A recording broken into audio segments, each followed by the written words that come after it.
And welcome back to a Standard Fantasy Football Podcast. I'm your host, Jono, and welcoming back my guest co-host, Jesse, for another episode breaking down the weekend slate with our start, sits, and sleepers for each matchup here. Before we get into those games, don't forget to like and subscribe, hit that notification button so you get not only this episode, every episode following up to get the advice you need to win your weeks in your fantasy football leagues. That being said, let's jump into the content. Start off with the Chicago Bears. They're playing the Las Vegas Raiders, and this is a tough one. I would have loved the Bears in this game had they had a healthy Justin Fields, a healthy Khalil Herbert, or even Roschon Johnson. But that's not the case. Justin Fields is out. He's still nursing that dislocated thumb. Deontay Foreman, fire him up if you have him in your league. Not only are the Raiders terrible against the run, he is the main guy there because Roschon Johnson has yet to clear concussion protocol. He must have really got his bell rung. You're going to play DJ Moore because even last week when Justin Fields left, the backup T-Bag came in and he was able to throw a touchdown pass to DJ Moore. I think he threw a touchdown pass to DJ Moore. Darnell Mooney's a sit for me. I just don't think the volume's going to be there. And Cole Kmet is a start because he is still a prime target that creates a mismatch against some linebackers. You're not going to play Chicago defense. I know they had a great week last week, but do not buy into that hype. So let's move on to the... I was just about to say, there's not a whole lot that I want to say on that one. It's disappointing Roschon's not going to be out there, but I'm not too excited about the Bears, even though they're going against the Raiders this week. I know. I'm a Roschon owner, but even if I wasn't, I was excited to see the potential of that backfield with him at the helm. That's right. So we'll see. I mean, part of me is hoping that Deontay Foreman kind of doesn't do that great, and then Roschon's back next week while Herbert's still on IR. Right. We'll see. Yeah, you want to maximize those, and he couldn't clear it, unfortunately. I know. It was close. 2 weeks. Let's talk about the Raiders here. So Jimmy G is a no-go here, so you're going to get most likely Brian Hoyer because out of both the backups having their opportunity to start, Hoyer actually did pretty good, and he was pretty poised. So to my opinion here, I like Josh Jacobs, I like Davante Adams and Jacoby Myers, and I like Michael Mayer as a good tight end streamer option this week as well. And I like the Raiders D with the Bears being as beat up as they are, and I think the Bears also lost one of their offensive linemen, got carted off last week. I think it's a good opportunity for Max Crosby and team to get after the quarterback a little bit, especially a rookie quarterback as well. So yeah. What are your thoughts on Davante Adams? If you're a Davante Adams owner, how are you feeling? Do you think it's shoulder injury or do you think it's just quarterback play? Could be quarterback play. Obviously that was really disappointing last week. Just the whole season so far, it just hasn't really gone, the way you would want where you drafted him.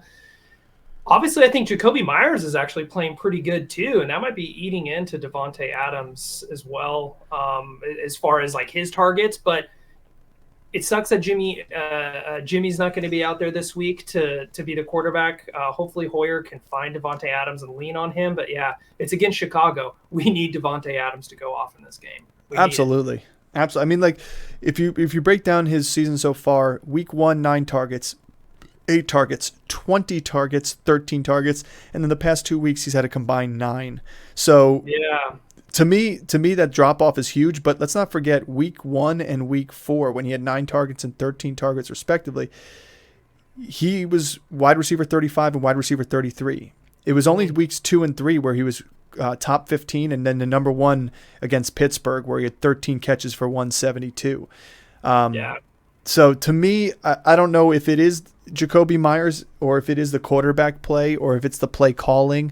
But Josh Jacobs is in the same boat. The guy's getting heavy volume and he's not turning out production either. So it just could be this offense. It's just not potent. Could be the offense. Having Garoppolo, sit and be out this game. I don't think that's going to help at all. Josh Jacobs had a really slow start. Seems like he's starting to get going. The rust is starting to fall off. So this is a good opportunity for a couple of these offensive players on the Raiders, hopefully to get it going because it's Chicago. Regardless of who's quarterback, you're hoping that they're going to be able to put up some points.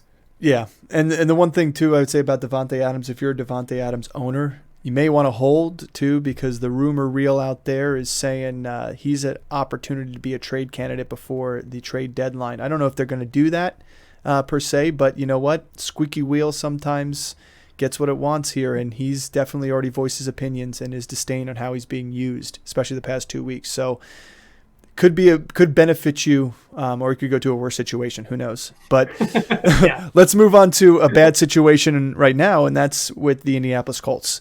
Right here, we're saying let's sit everybody, except for the running backs. And the only reason we're saying start the running backs here, it's because you probably don't have another option with BYEmageddon, with the 6 teams on bye, and with some big running backs within those 6 teams with Dameon Pierce, Tony Pollard, both Tajay Spears and Derrick Henry. Like, you're missing some regular starters for yourself. You may end up having to flex Moss and or RB2 Taylor this week in a tough matchup against the Browns.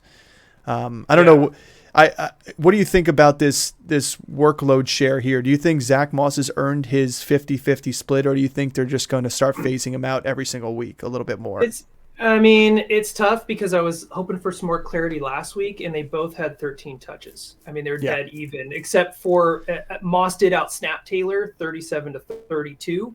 So the expectation is that it's going to continue to go in Jonathan Taylor's favor.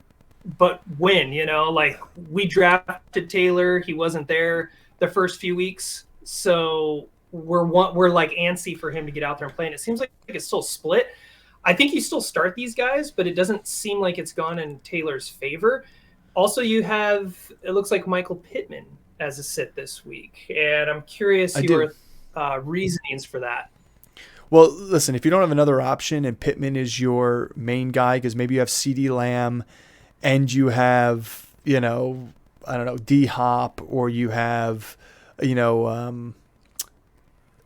another guy who's in the BYEmageddon. I'm drawing a blank here on these teams. You got Texans, Cowboys, Titans. Oh, you have Jamar Chase. Yep. You got Garrett Wilson, or maybe even Adam Thielen, as these main starters for you. And you don't have a choice but to play him. You play him. But the Browns have been the best defense against the air and ground raid. Yeah. Like, they're holding all teams that they're facing to the lowest yardage in the NFL right now per game. Mm-hmm. So if there's yards going to be getting somewhere, I feel like it's going to be a ground and pound trench opportunity, or Zach Moss off the backfield trying to save Gardner Minshew's life. So that's why I have him as a sit. And it's not a pretty sit, because I do like how he's heating up and he's playing really well, and the rapport with Gardner Minshew is there. Like, this guy can be playing like he was 2 years ago and what we were expecting him to be like last year. But this is just one of those games where if you could afford to sit him, you sit him. Like, to me, it's just too risky. Okay. I mean, you probably, if you have him, you may have to flex him this week. So are you going Michael Pittman or Chris Godwin this week? I'd go Godwin. Okay, what about Michael Pittman, or let's see who else is in that range. How about Zay Flowers? Oh, absolutely, Zay. I'd fire up Zay all day. Yeah. Because the Lions, that's going to be a tough game for the ground game there, and they're going to pass to anybody besides Mark Andrews. It's only going to be Zay. Okay, a tougher one, Michael Pittman or James Palmer. Ooh. Josh Palmer. I got what you're saying. I'd go Palmer. I'll talk about why though. I'll talk about why. Right. Yeah. But I will say, last note here on the running backs, I do agree with you. I think it's going to be Taylor's backfield eventually, but I think Zach Moss has etched enough of a impact to the coaching staff and on this team that I think he's going to have a third down role and a pass catching role, because he's actually been catching a bunch of passes. He's been down there third down, and he's also been good for pass protection. And I think they can just run Taylor into the ground as much as they want. And I know Taylor was a big-time receiving back out the backfield his rookie season. But if you look to who that was with, wasn't that with Phillip Rivers? I mean, like, Mr. Checkdown himself. So, so if you have Zach Moss, I mean, there's rumors that he might be traded. Do you hold him? Do you try to sell him? I mean, I think his value's gone. What do they do? I feel like his value's gone for selling. Like, you should have sold him 2 weeks ago. But when Taylor was coming after the first, then you're holding him. You just have to exactly. You're holding him. Like you should have sold him the first game he came out and balled out, and Taylor didn't look that good, and said Zach Moss is still going to have an opportunity in this backfield, and sold him. Right after he went nuclear on the Titans. So to me, you're holding him in hopes that he gets traded, or hopes that he still has kind of that Tajay Spears, Derrick Henry workload split, or Jalen Warren, Najee Harris split. So yeah, okay. Let's move on from the team that we really don't care too much about starting many of them, and move on to a team that we kind of like in this matchup with the Browns. We have PJ Walker as a sit, but there is a chance Deshaun Watson does play. He did practice yesterday and he did practice today, so that's a good sign. He's still listed as questionable, but there is some hope that he may suit up for this game. And if he does, I do like him. I know the concern is the power behind his throws and everything like that. It's not like he can't throw the football. He was medically cleared. But with rotator cuff injuries, and this is the perfect opportunity to have Chris on here, because Mr. Physical Therapy himself would have been a great example. But it's going to be a nagging injury for him. It's probably an injury that he cannot re-injure anymore. He can't make it worse.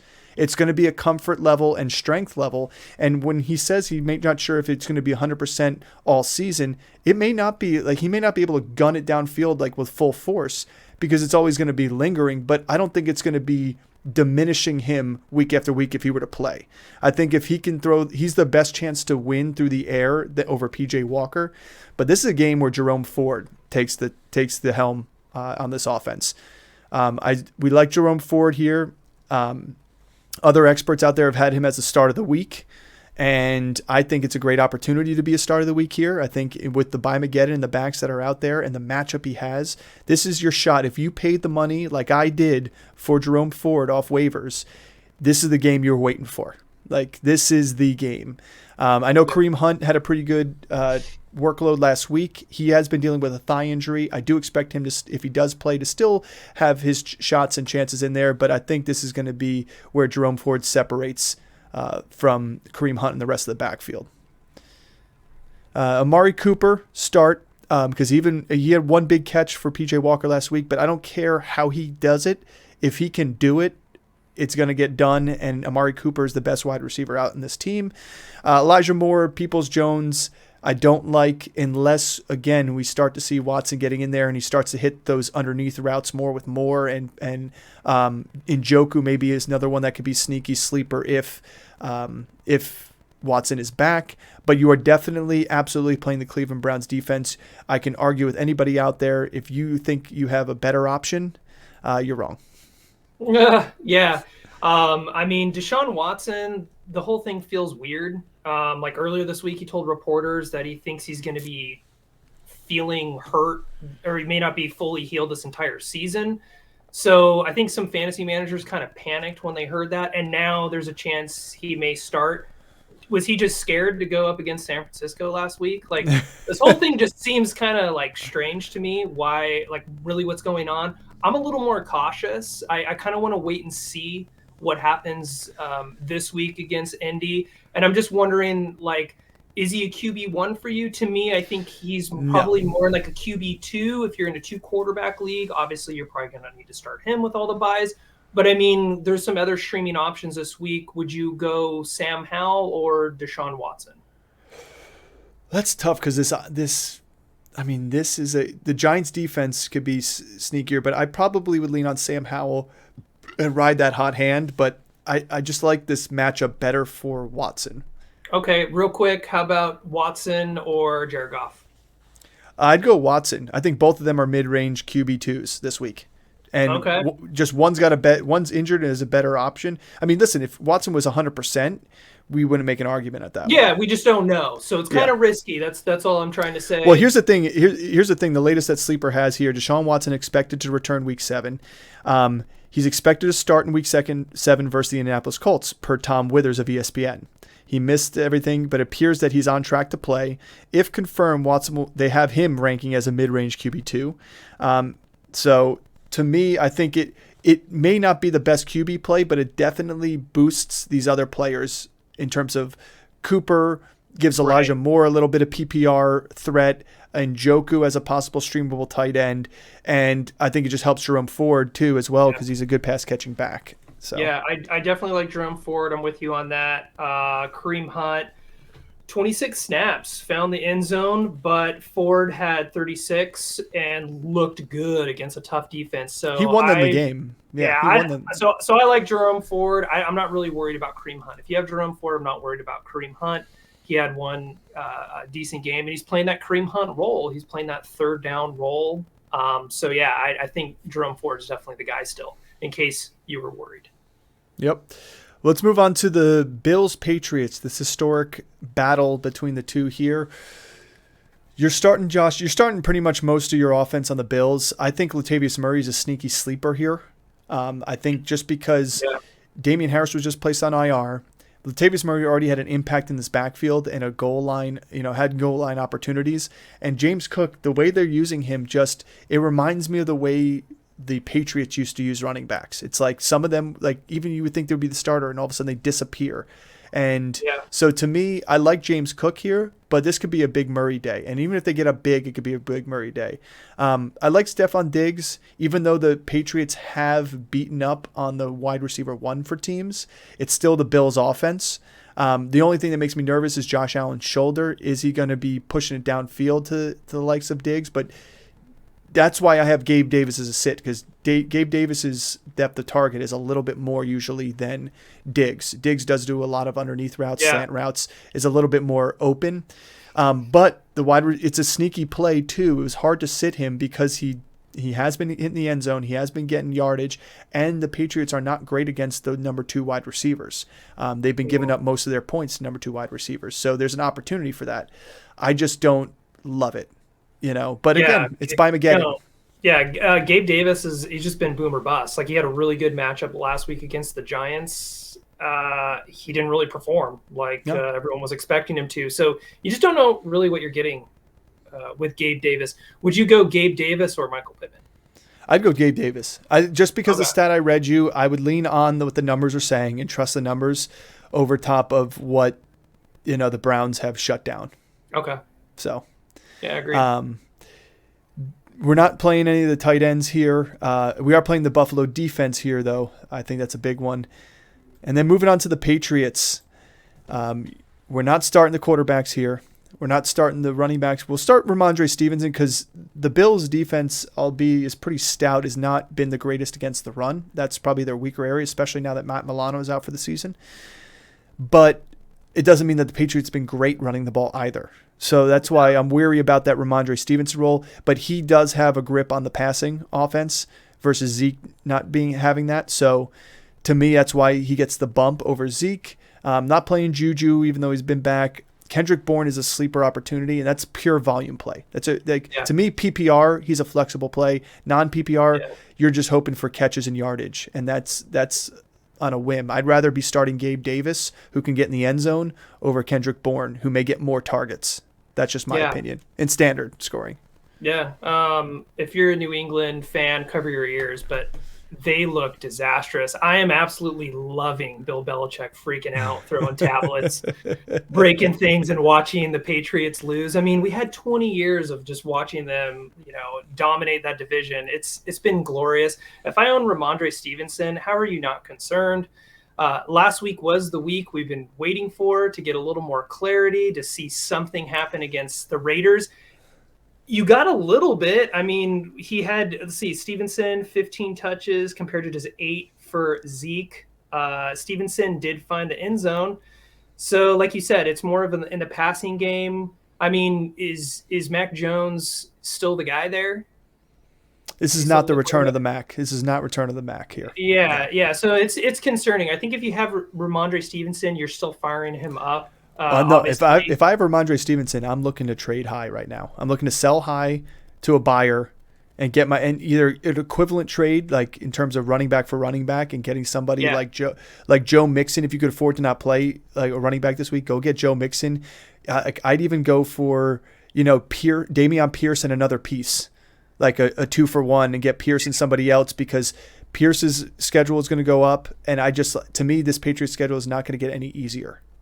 Yeah, if Chris is listening right now, I know you love Ramondre, and it's not easy to hear, man, but it's not looking good. I also named 2 of the running backs I have. Just and that wasn't even on purpose. But like I'd even like trade. Oh, I bet it was. I bet it was. I'm not trading with you, Chris. Sorry. No, but I'd even trade for, to me, if you're going to get, I mean, who do you think out there is worthy of a pickup? Like, to me, Ramondre Stevenson for Pacheco, Ramondre Stevenson for Javonte Williams and another piece while Javonte's coming back up, to me is another one.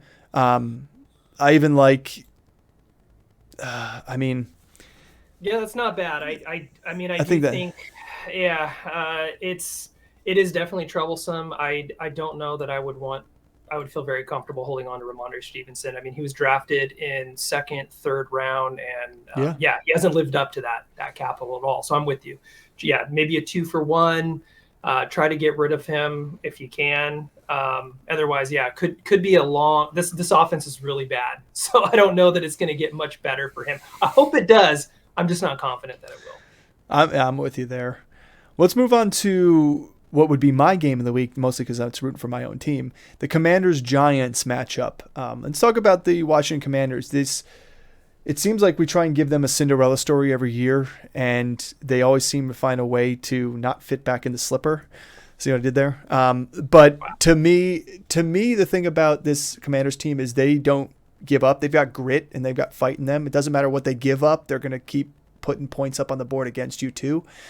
So I like Sam Howell. He's probably my streaming quarterback of the week. However, I normally wouldn't say that against my own team, but I wouldn't be surprised also if he only throws for one touchdown. Just showing what the Giants can do, and when they game plan properly for a team and they're ready to go, that defense put the team on their shoulders, Giants-wise, last week against the Bills and stunted that Bills offense, all except for one drive. So don't be surprised, because it's not like this team is built up with superstars and have Josh Allen at the helm. So Sam Howell is a start. Brian Robinson's definitely a start because the Giants are weak against the run. I think that was the Bills' mistake last week. They didn't run the ball enough against the Giants. So fire up Brian Robinson Jr. Terry McLaurin's the one pass catcher I'm willing to trust here on this one. And again, it's a volume play, and just based on his talent alone. Jahan Dotson's kind of been, the second fiddle or third fiddle, you could even say at times, because Logan Thomas has been the second fiddle at times. So I'd rather just play McLaurin. And this Commanders defense, I think, is going to be able to get after the Giants' depleted offensive line. It's probably not going to even be Daniel Jones again. It's going to be Tyrod Taylor, which the only thing that they did well, I think this defensive line is pretty athletic though, but what they did well is they moved the pocket purposely. They did a lot of rollouts with Tyrod Taylor. That kept the pocket moving and kept him safe. So yeah, I mean, I don't want to dwell on last week. I know you don't. The way that game ended against it should have been a penalty. Crazy. How against Waller? How is that not pass interference? There should have been another. Or even at least holding, at least defensive holding. It should have been flagged for something. Yeah, that was ridiculous. Sam Howell, I think, is the quarterback that's been sacked the most.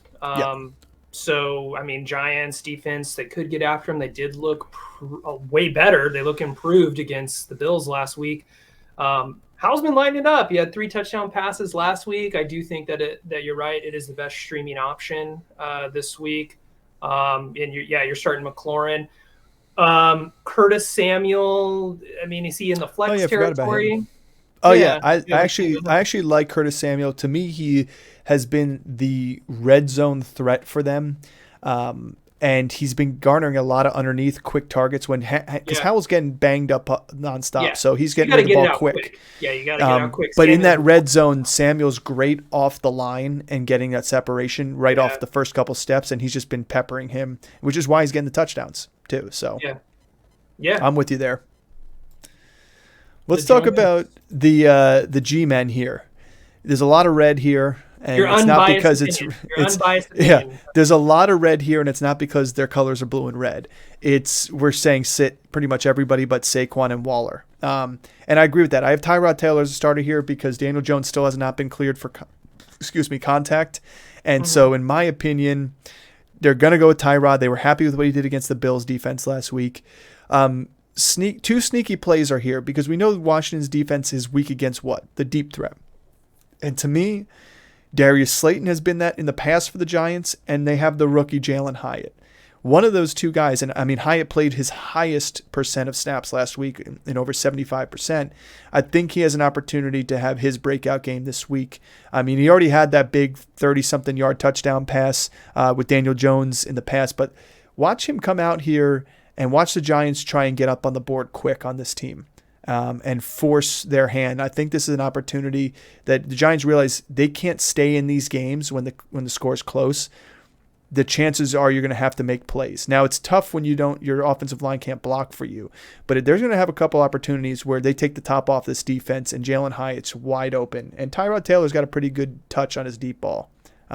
He had a good throw to Darius Slayton this past week. He also had a good one to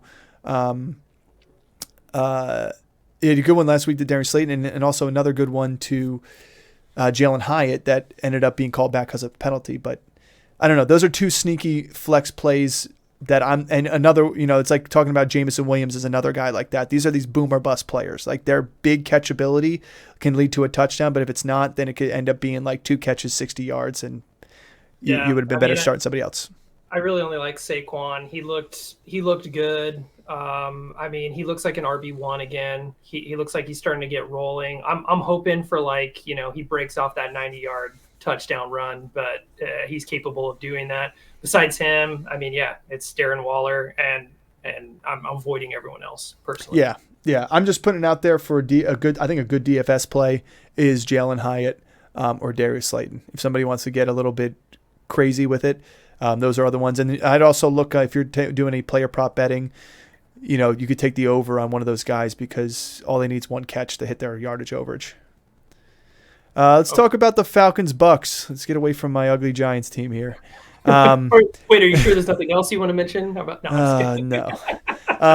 Desmond Ridder has been playing actual football and not Pee Wee League of late. So we have him as a sleeper option here as a quarterback. He's streamable, not a top streamer for me because it isn't the best matchup against the Buccaneers, but he has been throwing the ball well. He's been getting into Drake London. He's been getting to Kyle Pitts and Jonnu Smith, and all three of them have been benefiting well, which all three of those guys are starts for us here.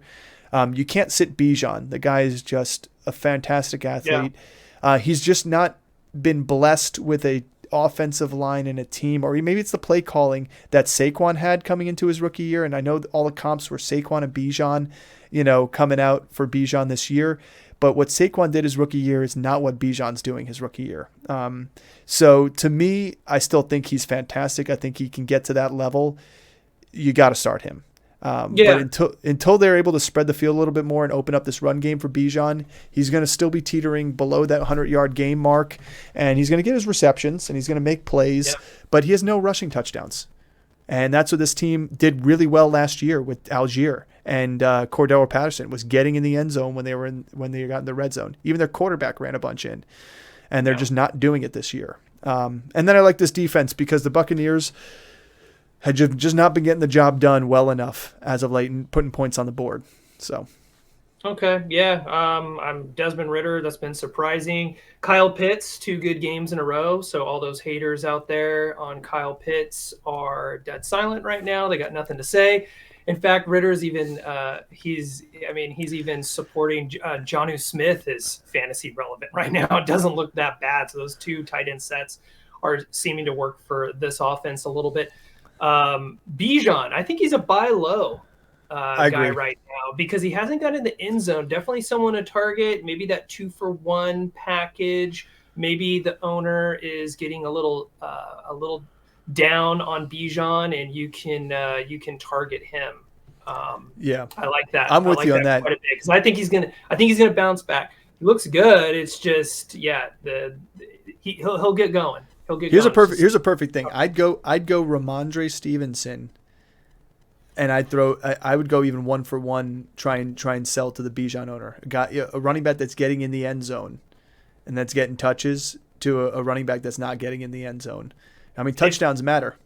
If someone did Ramondre Stevenson for Bijan Robinson straight up, I want to play in that league. I'm just saying if you're the Stevenson owner. If you're in the Stevenson owner, go for it. But to me, if I'm you got to shoot your shot. Yeah. If I'm trying to target Bijan Robinson, and I'll use my team as an example, I'm 1-5 in our league. I've been battling injuries and everything like that. I've been barely losing games and other weeks getting blown out. I have Austin Eckler, who just came back. Maybe I sell on the Austin Eckler name. I go pick up the Bijan Robinson owner, and I have him throw in somebody like Zay Flowers or another big-time receiver that can go immediately into my lineup that has some has a good option. But to me, that's a desperation trade. I'd rather be doing it the other way around and going to get Bijan now and buy low and give up to people like maybe give up Joe Mixon and give up, Jordan Addison, Joe Mixon, go get Bijan Robinson. And that, again, using my team as like an example of like putting together two people to buy low on Bijan because his days are going to come. Like positive regression for touchdowns is coming. It can't be. If we're having like a fantasy like therapy session right now because your team's 1-5 and you're freaking out. I have beer for a reason. Let me say this real quick. Sober up and listen to this. You're not getting rid of Austin Eckler, John. I'm going to help you. No, I'm not. I'm not. I'm just putting it out You're there. Hanging on him.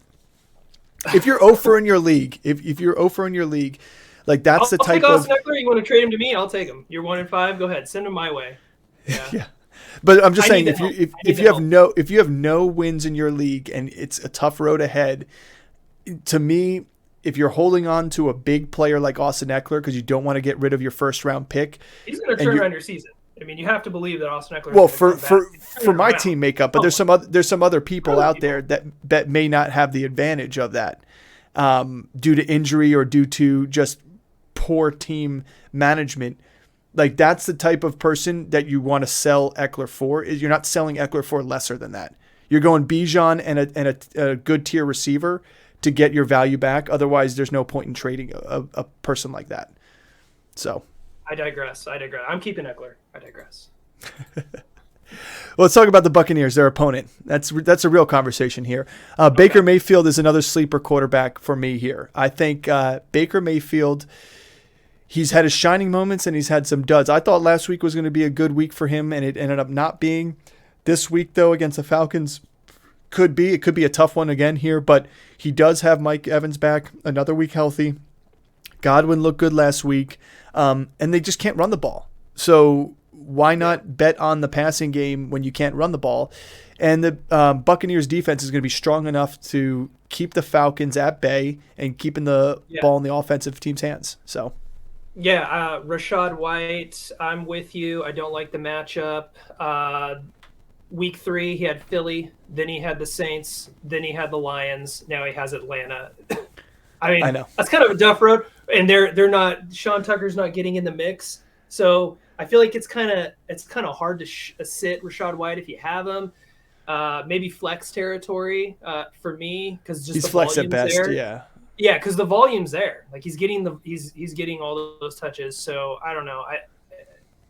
Moving on, Mike Evans, borderline wide receiver 1 for me. We already talked about Chris Godwin.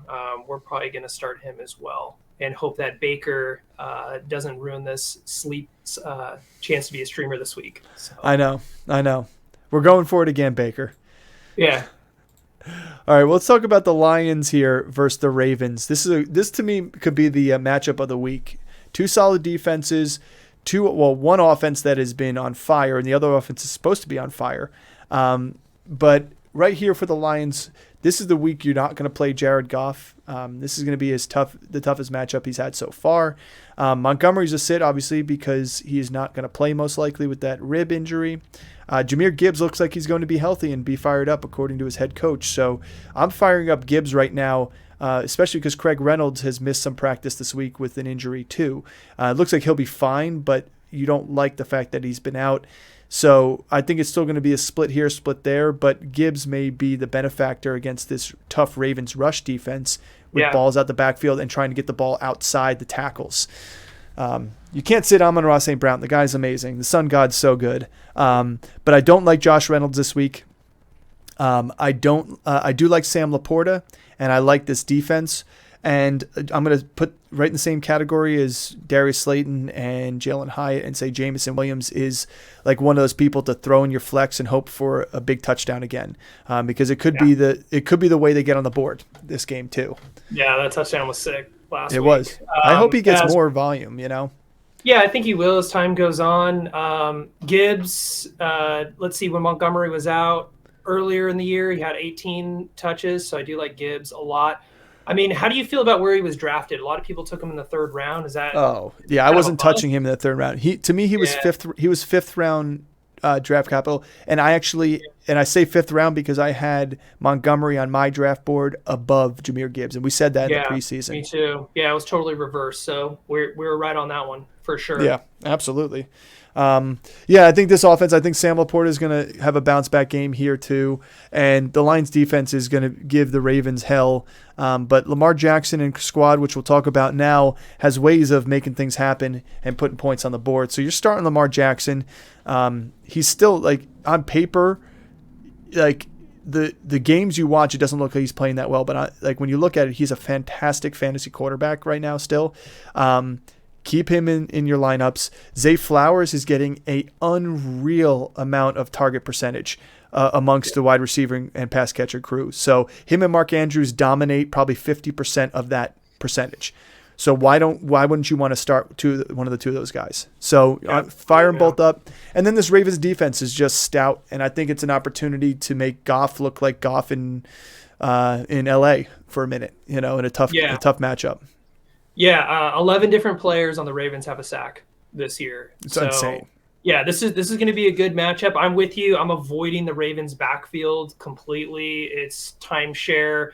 We saw the rookie Keaton Mitchell. That is just making things more confusing. He didn't really do anything. Lamar, I mean, he had 200 yards passing and like 60 yards rushing. So it may not look that great from a fantasy standpoint. They were in the red zone.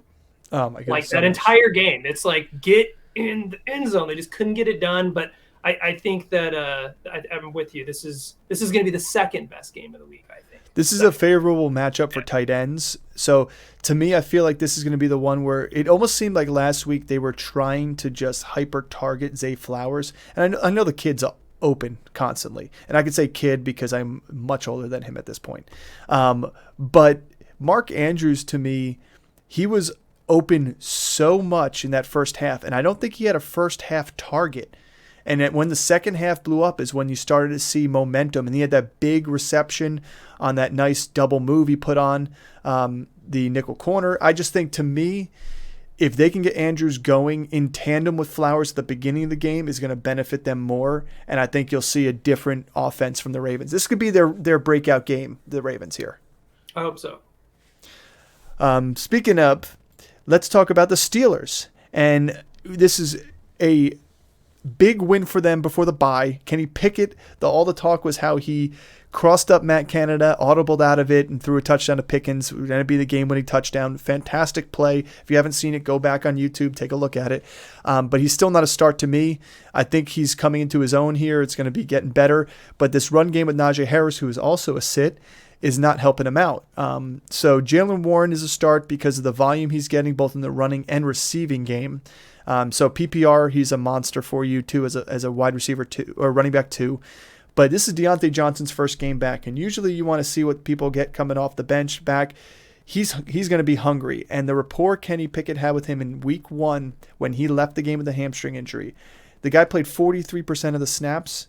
He had 6 targets, 4 catches for 63 yards. He didn't even play half the game. So if he comes back playing like that this week, it's a worthy option against possibly a game they could be chasing points against the Rams and this high-powered offense. Or it could just be one where they can't run the ball like they can anymore, and they're going to have to pass. And why not hinge your bets on the guy who's probably going to be more times than not open compared to George Pickens. But George Pickens is a start for me too. Yeah, so you think that Deontay Johnson you would start over George Pickens if you had both of those guys? Yeah, George Pickens has difficulty getting open, and when he does get open, it's mostly because of offensive pass interference or a push-off. And when you go back and look at some of his big catches, a lot of them are handsy and pushing off, and the refs let it happen. He still makes the plays. But to me, Deontay Johnson does it like a true wide receiver one does, and he gets open with his legs, and he makes people look silly when trying to cover him, and he's fantastic with that, which is why it was such a big stat blunder last year when he didn't have a touchdown. I couldn't believe it. He was one of the top targeted in the red zone. He just didn't have a touchdown. Part of it was drop balls. Part of it was Kenny Pickett. So. Yeah, I think for me this week, I'm probably going to wait on Deontay Johnson and just kind of see how he looks coming off the injury. Kenny Pickett has not been playing well at all, so I'm definitely concerned about the passing game, trying to sustain these receivers. Hopefully Deontay Johnson will help Kenny Pickett's play, but yeah, I kind of want to wait. Deontay Johnson maybe is like a low-end flex for me. I think they're both flexes for me. I'm not having these guys as wide receiver ones or twos. They're pure flexes. Freiermuth here is a worthy option because he has been a good relief valve for Kenny Pickett.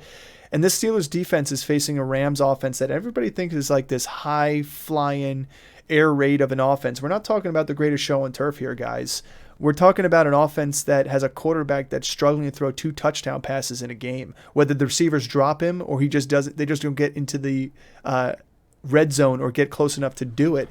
That's their problem. Like, I don't care if Cooper Kupp gets 100 yards and Puka Nacua gets 75 and a touchdown. Like, they're not getting much after that. It's been a difficult road for them. So I like the Steelers defense. They're not that bad against the run. They face 2 good heavy-hitting running backs in CMC and Nick Chubb.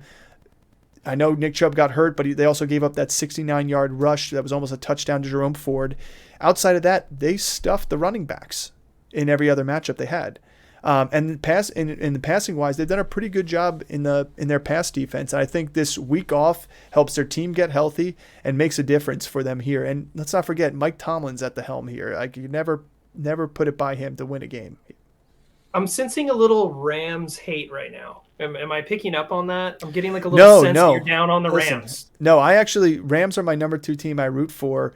Right one notch above the Chargers, but that was my dad's team. I love the Rams. I love Matt Stafford. I live here in Athens where he went to college. I just think the Rams have been one of these teams that's gotten had chances to play some easier teams this beginning of their season, and their numbers are a little inflated, and this Pittsburgh defense is no joke, and I think people are thinking they're not good. So if the offense puts something together and the defense can, hold their own, I think they could stunt the Rams here a little bit. Yeah, I think the big story on the Rams, besides Cooper Kupp coming back and balling out the last 2 games, you can't be mad at his he went over 100 yards each game. Can he sustain Puka Nacua as well? That was a down game for Nacua, but the targets were there, so I'm not too concerned about that. I think Stafford can get both of these wide receivers in play, but Kyron Williams gets hurt, and he's going to be out for a while now. So another running back disaster, really, because he was saving a lot of fantasy seasons, looking like the best waiver wire pickup of the year. So now things are getting murky because Ronnie Rivers was supposed to be the guy. He's hurt. So now we have kind of confusion, cloudiness. We have Zach Evans. We don't really know who he's going to be. Now, Darrell Henderson is looking like he's in the mix. Before we got on, you mentioned Royce Freeman. Didn't you mention Royce Freeman there too. There's a mixed bag of people. So is there any clarity on this backfield? It looks like Zach Evans was one of the hottest waiver wire pickups this week. Is he even in flex territory for you? You got to flex him. I think you definitely got to flex Zach Evans because it seems like he may have the first shot, but he may not. If you're really in a pickle and you have nobody, like say you've got Tony Pollard, Derrick Henry, and you're at the end of the draft there, and those are your top 2 running backs, and you've got an injury to Khalil Herbert or somebody, and you happen to go pick up Darrell Henderson, you may have to throw him in there. You can't start any of them with confidence. So, and Sean McVay was pretty cryptic in his interview this week in pretty much saying he wasn't going to talk about the running backfield and who's starting. And then somebody asked about his comfort level with the guys, and he just went through each running back and just praised all 4 of them.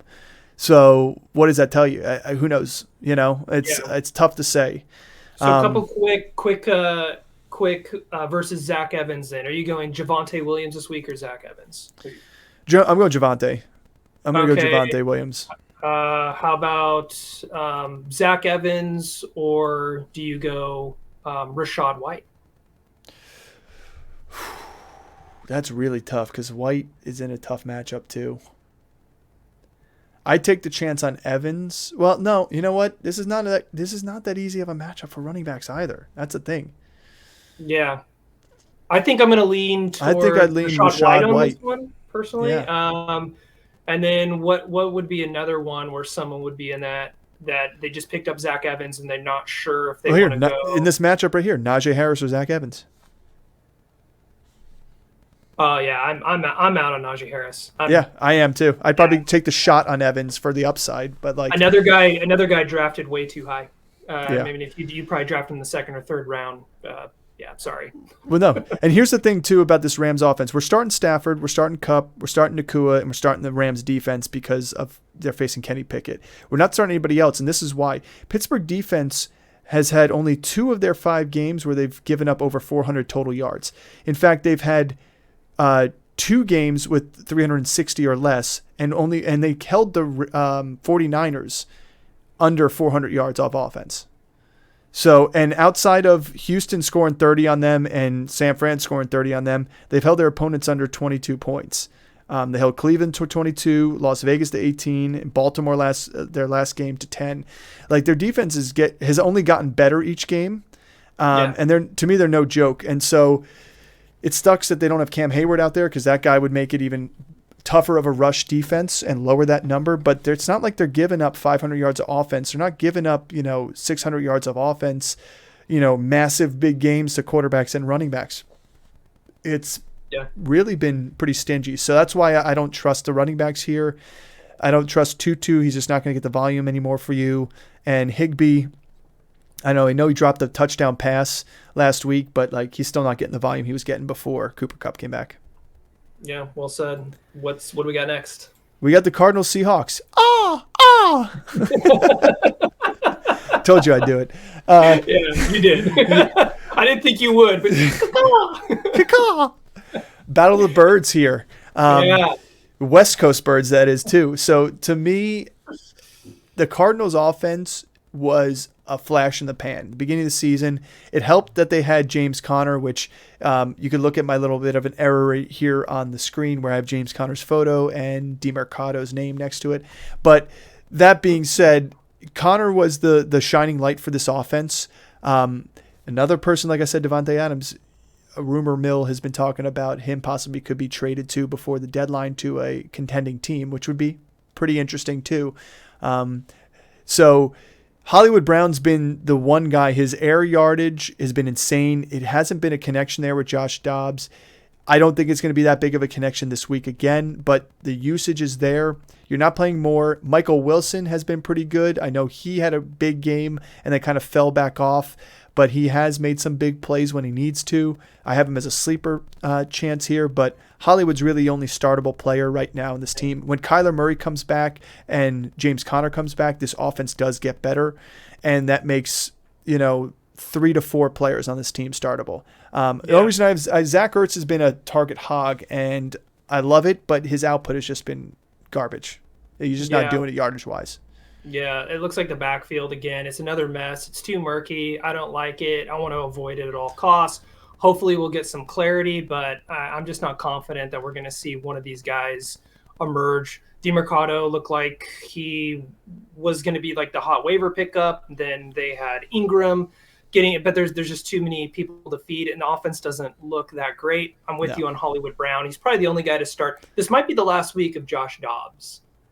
We could see Kyler Murray is pretty close. So if he's still out there, I put it in a short earlier this week. I said, if Kyler Murray's still out there, go grab him right now.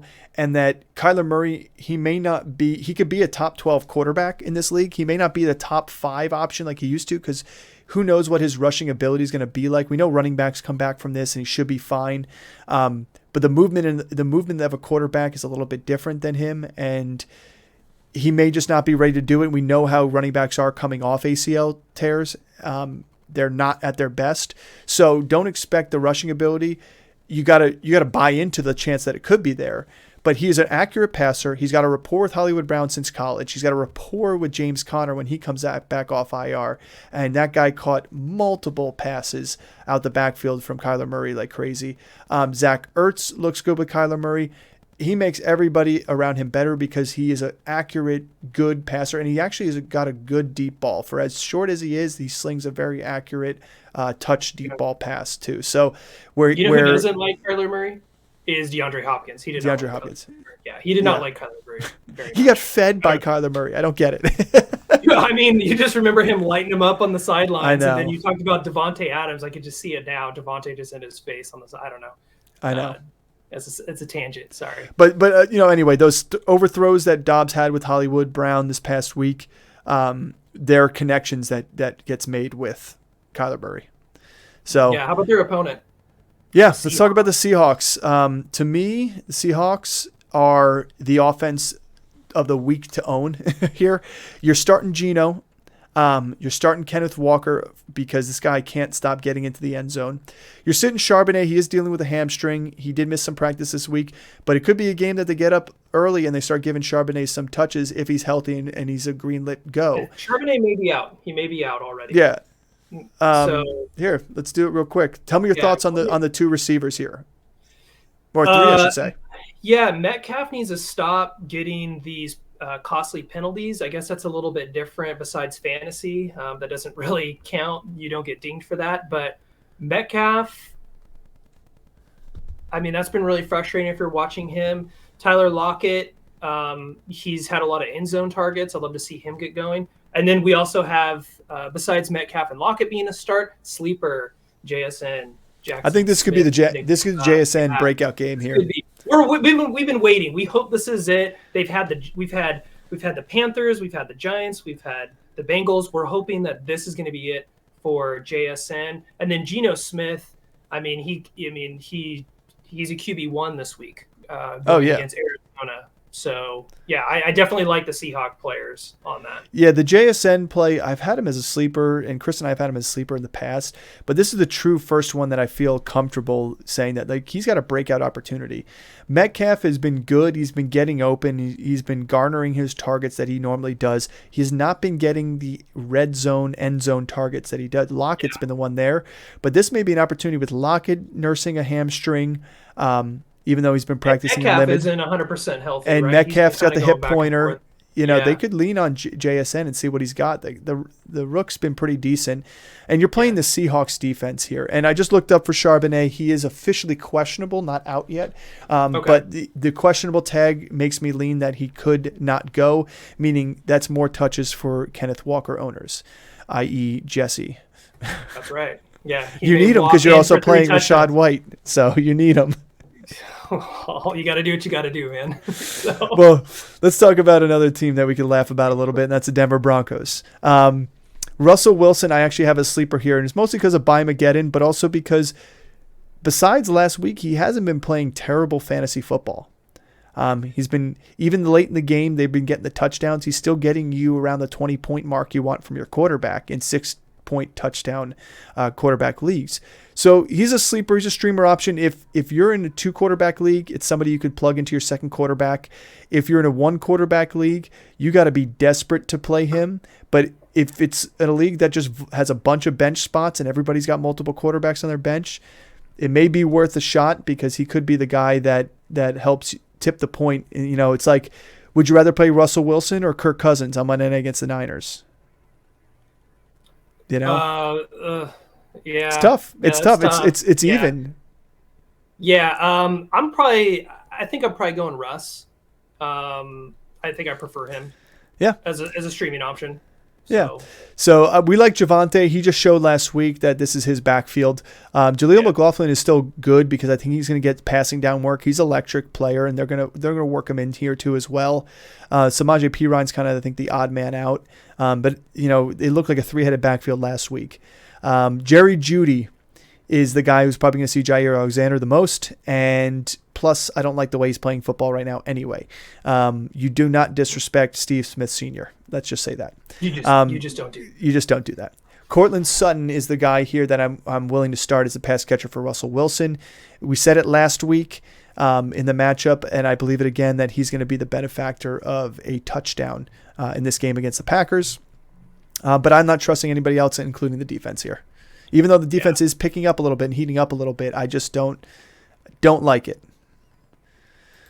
I'm out on them. Yeah, and this is why, because we're starting Jordan Love. If Aaron Jones goes, we're starting Aaron Jones. If he does not go, we have Dylan as a sit. You can upgrade him to a start for us if Aaron Jones does not go. Sure. Yeah, I think that puts A.J. Dillon more in that like RB2 territory with so many people on a bye. So, definitely watch that report for in case it goes down to a game-time decision for Aaron Jones. Now, Christian Watson last week, Romeo Doubs was kind of, I don't know, hidden somewhere last week. Luke Musgrave is another start for us, and the Packers D is a start for against Russell Wilson. You have Christian Watson as your potential start of the week here. Let me hear this. Let's talk. Yeah. So I already know where this is going to go because we're totally split. I like Christian Watson. I know you like Romeo Doubs. Christian Watson may see some Patrick Surtain coverage, but Denver hasn't been playing well. They've been giving up some big plays, and that's exactly who Christian Watson is. He's that big play guy. He's coming off the injury. I feel like this is the game. This is the game for Christian Watson that he's going to break out. I'm hoping for a big touchdown run. I'm guessing you're going with Dobbs, right? Well, I'll give you my reasoning for Dobbs here. Over Christian Watson, just to be clear. If you had both of them, you're starting Dobbs over Christian Watson. No. I have Watson ranked above, but I wouldn't be surprised if Watson doesn't give you the performance you're looking for out of him, and if Dobbs exceeds his expectations. That's the way I'm looking at this one. Okay. And if I look at it here, and you look at, if you go back to all the games here, the wide receiver twos have fared the best against the Broncos, mostly because of Patrick Surtain. And so you look at the Raiders, Jacoby Myers had 2 touchdowns against them. You look at any of the other games too, it's going to be your backup, your tight ends or your backup, your number 2 receiver. And I just did not like the way the Packers looked before the bye. They fed into, okay, Watson's back, let's funnel Watson. And they funneled pass opportunity over and over again to him. Jordan Love does not throw a great deep ball. He's not very accurate with it, and he proved it. And it got away from them when they were trying to just constantly get Watson deep. And he was open for a couple of them, but I would say a couple of them were also forced. And Romeo Doubs, we know, is a great route runner, creates separation, he gets open, and he wasn't really even targeted at all until the second half. It was kind of like the same situation that happened to Mark Andrews in Baltimore. They started getting hyper-targeting on guys there, and all of a sudden you've got a situation that you're like, man, like what happened to Romeo Doubs? And then you look at the final stat line, and Jordan Love had a dud. Watson had that one big catch and run. Doubs had a dud. Everybody else had a dud. And it's like, you can't go that way. I mean, it's just not going to work. I mean, you look at the Dolphins-Broncos game here. Let's see, Dolphins stats. Tyreek Hill is like one of the few that was a 70-point game. You can't even look at that one here. Bears-Broncos fared out pretty well. So I just think, to me, this defense has a chance to shut down Christian Watson, and I don't think Jordan Love is as good as people are ranking him right now. I think he's going to struggle a little bit more. Yeah, I think on Jordan Love, I think it's definitely he's got a good matchup, streamable option, but those first couple weeks where he did well, he had Chicago. You're probably going to have a good game against Chicago. They have not been good. So maybe he has a good bounce-back game here against Denver, but Watson's been out. Dobbs hasn't really done anything with that. So I'm kind of leaning towards Watson was out. Watson was out. Dobbs actually was a top 20 receiver in the NFL. Like he had multiple touchdown games. He was able to garner a 90-something yard game where Watson was halfway back in the game. And then last week Watson went full on, and like I said, I think they just hyper targeted him. They funneled his way and just pretty much shadowed everybody else. So having Christian Watson back is going to make Dobbs like I think he's not going to beat him out. I think his value goes down a little bit. No, he's not the number one option on the team anymore. No, Jordan Love can't sustain both of these guys. And when Christian Watson was out, he couldn't really. Dobbs wasn't putting up these crazy numbers, like you said. He's wide receiver 20 because of that. So where does that put him now? Like wide receiver in the 40? He's wide receiver 43. What's also, don't forget they had a bye week, so that counters into it. Yeah. Okay. So, but I mean, he had a 73-yard game without him. He was wide receiver 13. Week 1, he was wide receiver 9. Both times he had a touchdown. He was wide receiver 21 in his first week back against Detroit with him. And then last week against Vegas, he was wide receiver 100. He had 1 catch for 4 yards, and most of those targets came in the second half. I think if Love can find a way to mix up his target share to both Watson and Dobbs, I think both guys will have successful games.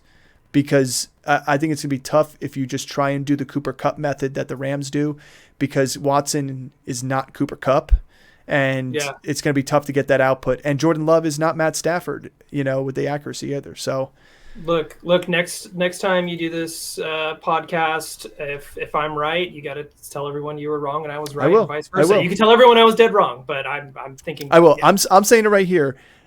Watson disappoints, Dobbs exceeds his expectation. That's what I'm saying. You heard it on the standard. Okay. I'll say I'm wrong. All right. All right. Let's move on to the Chiefs here. The Chiefs.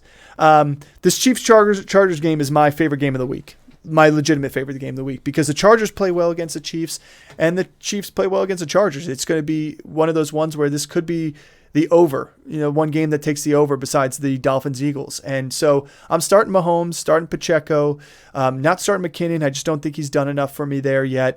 Start Travis Kelce, sit Sky Moore. Mecole Hardman's going to be back on this team. I don't know what his snap percentage is going to look like, but he's somebody to go grab and snag and stash on your lineup, because the last, 4 or 5 games he had with the Chiefs last year before he had his abdominal injury, he had like a touchdown a game, both in rushing and receiving, and this team is dying for touchdowns. I love Rashee Rice here. He's been heating up in terms of his usage and targets, and this Kansas City Chiefs defense is, to me, if you're looking for 12 teams to start, this team's a start, but I would start other defenses over them, because I think the Chargers are going to have a decent enough game here, but they can create turnovers and get some sacks on Herbert, which would give you some points here on defense. Yeah, agreed. Yeah, I don't really have a whole lot on the Chiefs to mention, except for the wide receiver group is even more murky. I don't like that. Kadarius Toney, MVS, Sky Moore, Rashee Rice seems like he's emerging as the guy. Now you have Mecole Hardman in the mix. So I'm with you on Rashee Rice. It seems like he's starting to emerge. So if you have him on your team, obviously hold and keep watching to see what happens. Hopefully he'll emerge as more than like a wide receiver 3 at this point, continue as a wide receiver 2, and maybe he could even flirt with the wide receiver 1. It's going to be tough with Travis Kelce still in the lineup, because he's clearly the number 1 target. So. Well, their opponent here, the Chargers, do have a true wide receiver 1 in Keenan Allen, and we are firing him up here this week.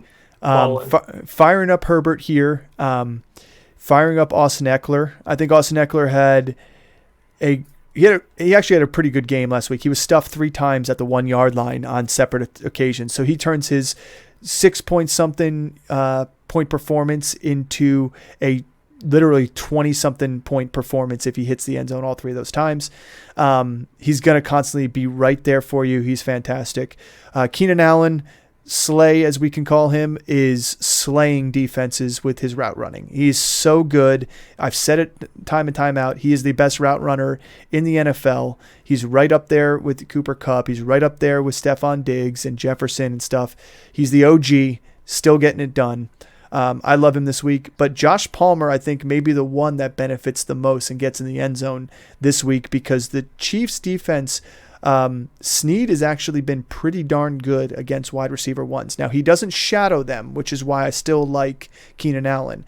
But the opposing corner on that defense has been the one corner giving up more fantasy points and big plays to wide receivers than Snead has.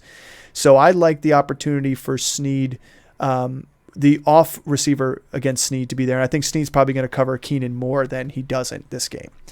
But Gerald Everett, I have as a sit. He did benefit off that touchdown last week. Otherwise, it would have been a dud. Plus, they get Bolton back in the defense in terms of linebacker for the Chiefs.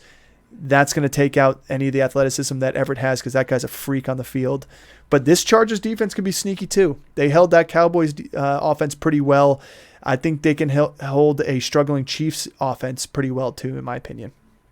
Yeah, Dallas has a decent defense. We saw that last week for Eckler, but Eckler's always played really well against Kansas City. I was just looking up how he's done in the past. It looks like his career against the Chiefs, he's averaging 19 touches, 95 scrimmage yards, and 0.8 touchdowns per game. So almost a touchdown per game. So I would expect Austin Eckler to bounce back on this one. I think you hit some of the other skill position players enough that I agree with you on those. Yeah. Well, let's talk about probably the biggest game that everybody's This is my number one game for. of the week. This is my number one. To me, I like the Chiefs-Chargers because I just think it's going to be a fun, heated battle. Everybody wants to watch this because they want to see fireworks. So who do you like from the Dolphins here? Oh, my gosh. Pretty much everybody. I just can't believe how well that they're playing. This is going to be exciting. Obviously, you're starting Tua, must start. Raheem, must start. You have to. Tyreek Hill has been playing out of his mind. He looks like he's going to get those 2,000 yards receiving that he said he was going to, and Jalen Waddle. This is besides that, I've heard, Jeff Wilson. Have we got any clarity on him if he's going to be back from IR? He's been practicing. He just hasn't been fully activated yet. So, yeah. So maybe another wait and kind of see how that plays out as well. But yeah, I'm obviously those four guys that I mentioned, you're starting. I mean, yeah, I'm a no-brainer, right? This game. Yeah, I've been a Waddle fan since he was coming out of college. I just think he's fantastic, and I have him on my team. I had him as a keeper. This is my last year keeping him, and it sucks. But I think this is kind of one of those, fantasy owners who have him. This is his get right game here. I think teams, it's tough to scheme Tyreek Hill because you have Waddle. And it's tough to scheme Waddle because you have Tyreek Hill. So one of these guys are always going to be open. And Waddle is always open. Tyreek is always open. So it's a matter of who Tua gets the ball to. But I think if teams want to try and beat this offense, they're going to really have to try and shut down Tyreek Hill and let them beat him with the other weapons. So I think you're going to start to see Waddle heat up because teams can't afford to give up 150 yards and a touchdown to Tyreek Hill every game. Well, I'm pretty sure. I think I heard that Darius Slay is questionable for this game as well. So this could be so explosive for the Miami wide receivers. Obviously, you're going to start them. Yeah, exactly. And let's talk about the Eagles here because the Dolphins defense hasn't been fantastic this year either.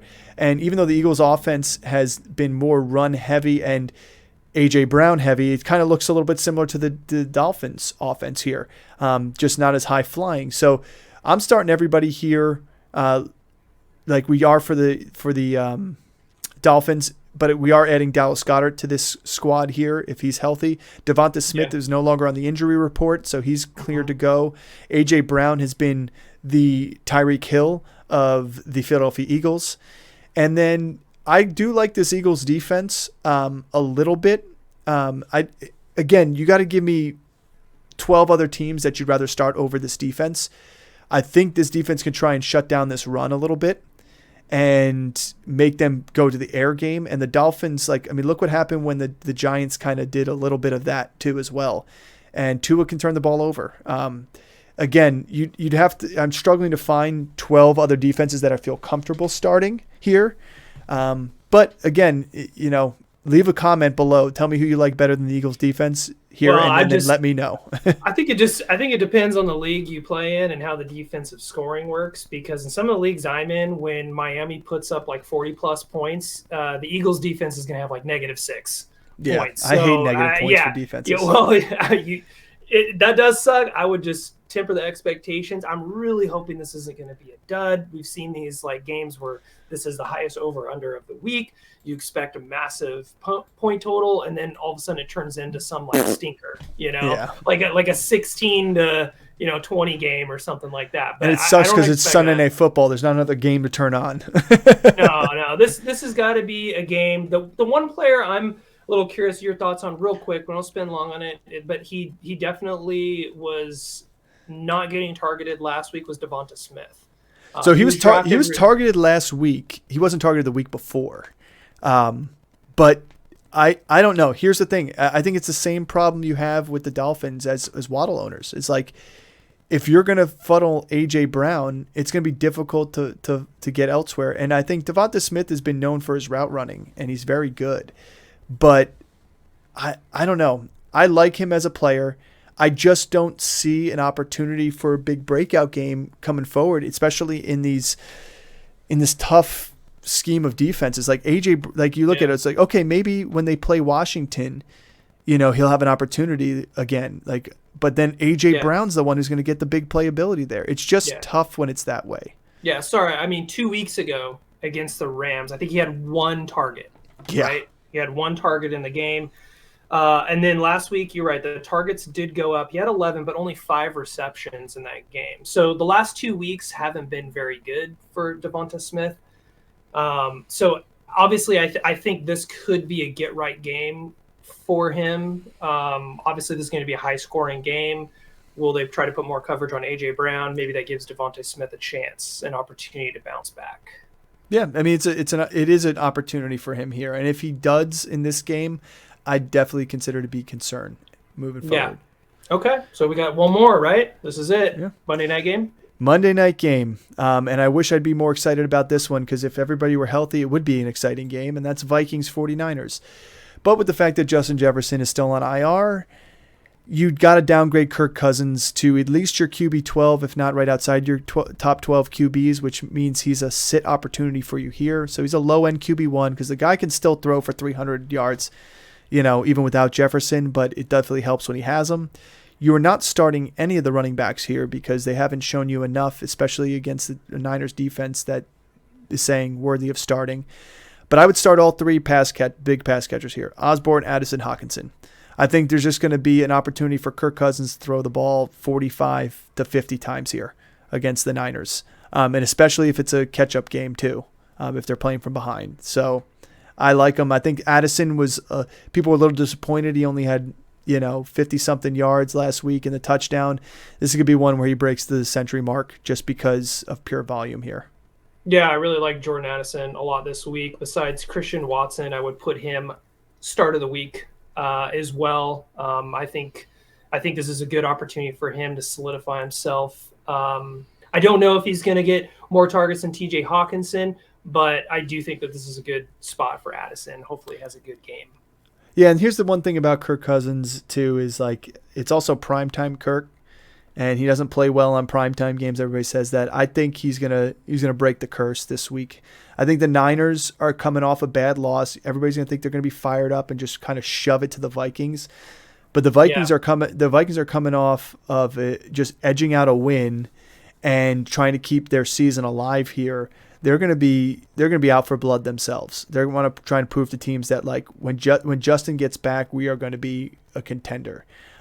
So we'll see. And the Niners are a little banged up. They're a little banged up, right? Yeah. So right now still did not practice today was Christian McCaffrey, did not practice Deebo Samuel and Trent Williams. So there's your left tackle for protecting Brock Purdy. There's your number 1 running back, and then there's your supposed to be number 1 wide receiver. I think it hurts them if any one of those 3 does not play. Yeah, no, I agree. I think it does hurt. Brock Purdy, I think, came back down to earth a little bit, playing against a good Cleveland defense. They're obviously much better than Minnesota. But, without having clarity in that run game, I think that really helps Purdy a lot. Obviously, the offensive line really helps Purdy a lot. So, I'm not saying that Minnesota is going to win, but I think you're definitely going to see Brandon Ayuk and George Kittle get leaned on, who are obviously starts for us as well. Yeah, which we'll go over to them to finish the last team of our breakdown. And we have Purdy as a start here. We have him as a solid start if McCaffrey, Debo, and Trent Williams play. If any one of those three don't start, I'm a little bit more iffy on him. I'm a little bit stronger if it's just Debo that doesn't start. But if McCaffrey doesn't start, that's a big chunk of yardage through the air that gets taken away on these screen passes that he just can never be tackled on. If it's Debo and McCaffrey, then you're leaning on Ayuk and Kittle. It makes it a little bit easier for that Vikings defense to try and guard against. And then if Trent Williams is not there, that sucks for his blind side. It's just not going to be fun. And I think the Vikings are going to do what they did against the Bears last week and find ways to absolutely pressure Purdy and make him scramble around and try and make a play, because that's where he plays weakest.